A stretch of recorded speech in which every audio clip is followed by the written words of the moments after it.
Bonjour à tous et bienvenue pour cette nouvelle vidéo sur ma chaîne. Aujourd'hui, on se retrouve pour parler un petit peu créativité et surtout essayer de dépasser la panne de créativité qu'on peut avoir parfois. Alors je sais que la période de confinement peut être assez difficile en ce moment. Le fait de se retrouver enfermé à la maison n'est pas toujours signe de productivité et forcément on peut se sentir parfois un peu coupable de ne pas créer, mais c'est pas grave, ne vous sentez pas obligé de créer en cette période. Prenez soin de vous et prenez du temps pour vous, surtout c'est important. Néanmoins, cette situation me permet de faire cette vidéo d'astuces et de conseils qui sera forcément utile pour toutes les périodes de votre vie, puisqu'une panne de créativité n'arrive pas forcément dans ces conditions et elle peut arriver tous les jours. Avec cette vidéo, je vais donc vous donner les astuces qui personnellement fonctionnent pour moi, mais bien entendu, il se peut que cela ne marche pas sur vous et dans ces cas-là, n'hésitez pas à me dire ce qui fonctionne sur vous et à donner vos astuces et vos idées en commentaire. La première astuce, c'est forcément de se mettre en condition. Si le matin, vous avez tendance à traîner au lit et à chiller sur les réseaux sociaux, ce n'est clairement pas une bonne idée.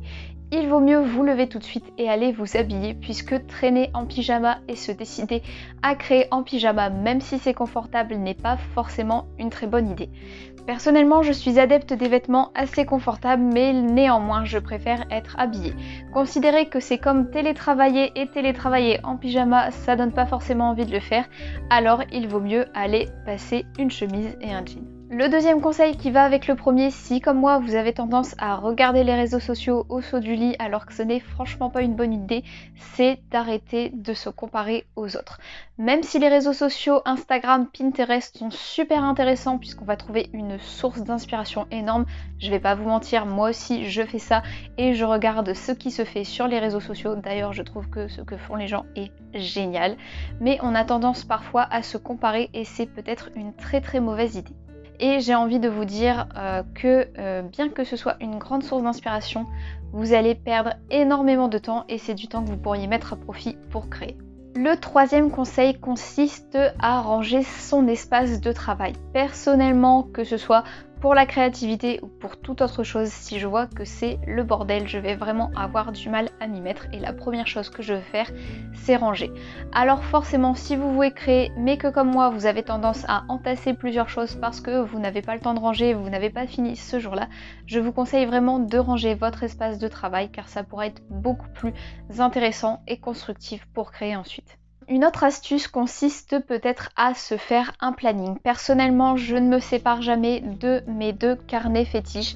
Mon bullet journal où je note absolument tout et où j'ai d'ailleurs un planning pour mes vidéos sur cette chaîne qui est un petit peu plus loin.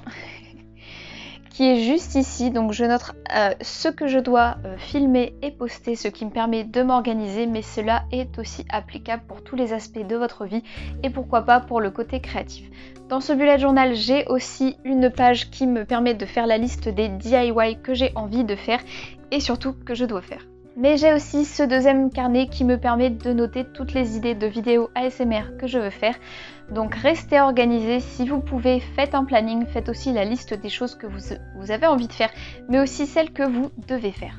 D'ailleurs, on en vient à une autre astuce, c'est de faire une chose à la fois. N'importe quel maître de l'organisation vous le dira, un planning c'est bien, mais faire une chose à la fois, c'est mieux parce que si vous faites plusieurs choses à la fois, vous allez vous disperser et malheureusement pas avancer autant que vous ne le vouliez. Du coup, faire une seule chose à fond est peut-être la meilleure solution et personnellement, j'ai tendance à y associer un autre conseil. Oui, faire une seule chose à fond, c'est bien, mais moi qui ai tendance à me disperser et à vouloir faire plein de choses, j'ai une liste longue comme le bras de DIY que j'ai envie de faire, et bien j'ai tendance à commencer les choses, à ne pas les finir et à les mettre de côté. Donc mon autre astuce, c'est d'essayer de terminer ce qui est déjà en cours. Alors oui, peut-être qu'à ce moment-là, vous allez vous dire mais c'est pas ce qui m'inspire le plus, mais le fait de finir un travail que vous aviez déjà commencé fait que vous aviez déjà eu toute l'inspiration pour faire ce que vous vouliez faire. Vous savez où vous voulez aller, le tout c'est juste de le terminer et parfois ça peut être vraiment un bon coup de boost pour se lancer après dans d'autres projets et retrouver cette créativité. A contrario, chez certaines personnes, cela ne fonctionnera peut-être pas et tester une nouvelle pratique et de nouvelles méthodes sera peut-être beaucoup plus intéressant pour vous. Je sais que personnellement, ça fait extrêmement longtemps que je dis que je veux me lancer dans l'aquarelle et que je ne le fais pas. Malheureusement, je vais devoir m'y mettre extrêmement rapidement puisque pour ma prochaine illustration du bullet journal, j'ai décidé de faire une aquarelle et donc forcément, il va falloir que je m'y mette vite. Donc n'hésitez pas, sautez le pas, faites cette technique, découvrez cette nouvelle méthode que vous voulez faire depuis très longtemps.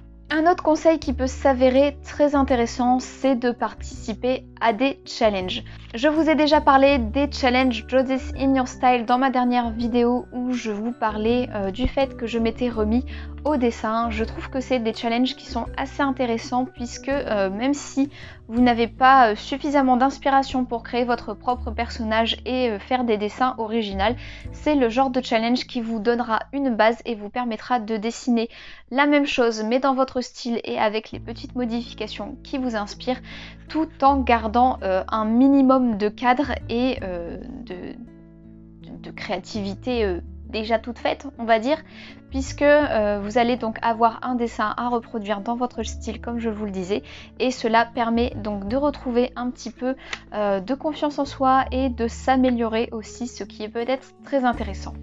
Si vous voulez des challenges un petit peu plus libres qui vont vous permettre vraiment de faire beaucoup de recherches, de booster un petit peu votre imagination, je vous conseille plutôt ce genre de challenge et il y en a beaucoup sur internet, que ce soit sur Instagram ou sur les autres réseaux sociaux, où vous allez retrouver chaque mois quelques illustrations à faire. Alors parfois c'est une par jour, parfois non, autour d'un mot, autour d'un thème et qui peut vous permettre du coup de faire quelques recherches et de vous lancer dans un dessin totalement original.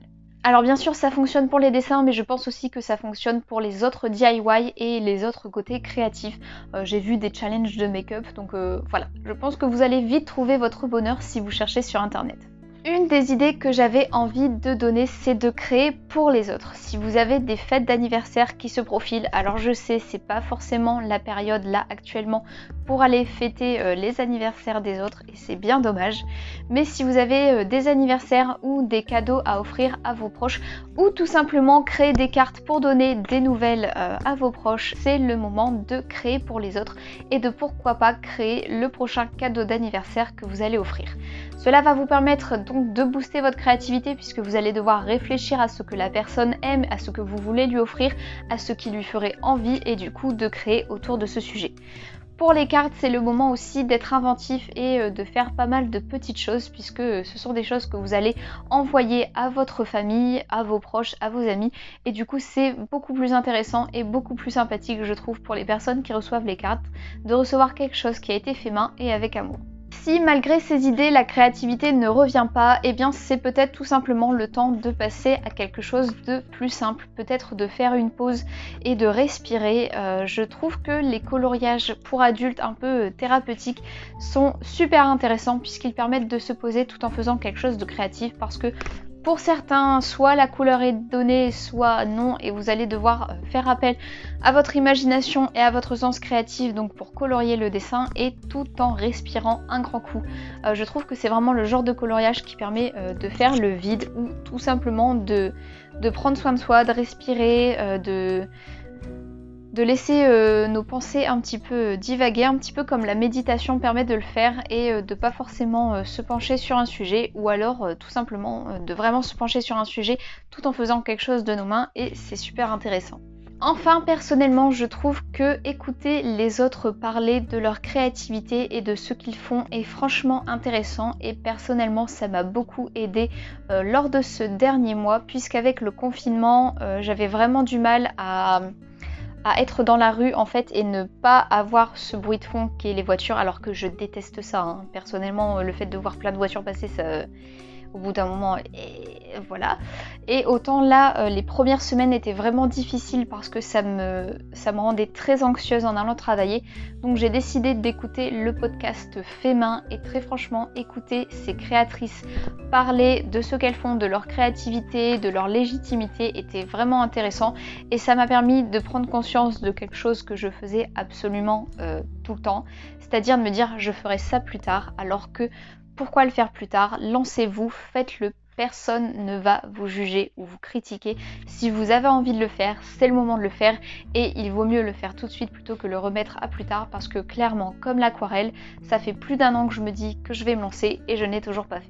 Voilà, c'est tout pour ces petites astuces. J'espère que cela vous aura intéressé et aura peut-être pu vous aider. Comme je le disais au début de cette vidéo, n'hésitez pas à me donner vos astuces et vos conseils, à les mettre en commentaire et à me donner ce qui marche pour vous. N'hésitez pas aussi à me dire si vous aussi vous êtes plutôt du genre du coup à vouloir repousser les choses à plus tard ou à vous lancer tout de suite dans une nouvelle technique. J'espère que cette période vous permettra de faire ce que vous avez envie de faire et surtout n'oubliez pas, ce n'est pas grave si vous n'êtes pas ultra productif. L'important c'est de prendre soin de vous en cette période qui est très délicate. On se retrouve la semaine prochaine pour une nouvelle vidéo. Je vous fais de très gros bisous. Prenez soin de vous. À très bientôt.